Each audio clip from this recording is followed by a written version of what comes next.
Jordan Bardella sera-t-il à Matignon mi-juillet? À 2 jours du premier tour des élections législatives, le Rassemblement national et ses alliés sont largement en tête des intentions de vote.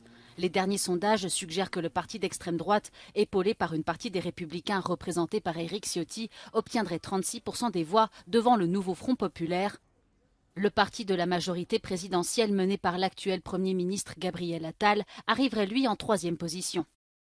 Les Français hésitent entre la perspective d'une majorité absolue d'extrême droite ou l'absence de majorité claire, ce qui pourrait mener à une plus grande instabilité politique. Le seuil pour qu'un parti obtienne la majorité absolue à l'Assemblée nationale est de 289 sièges.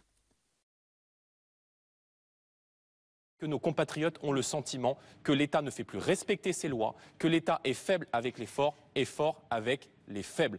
L'extrême droite a su capitaliser sur le sentiment d'insécurité croissant des Français. Les forces politiques sont profondément polarisées, ce qui menace toute forme de coopération parlementaire. C'est pourquoi le parti au pouvoir cherche à apaiser les débats. Et donc oui, je me fixe aussi cet objectif, qu'on arrive à avoir une démocratie, une Assemblée nationale peut-être plus vivante, moins brutale. Ça sera bien, je pense, pour le débat public et pour les Français.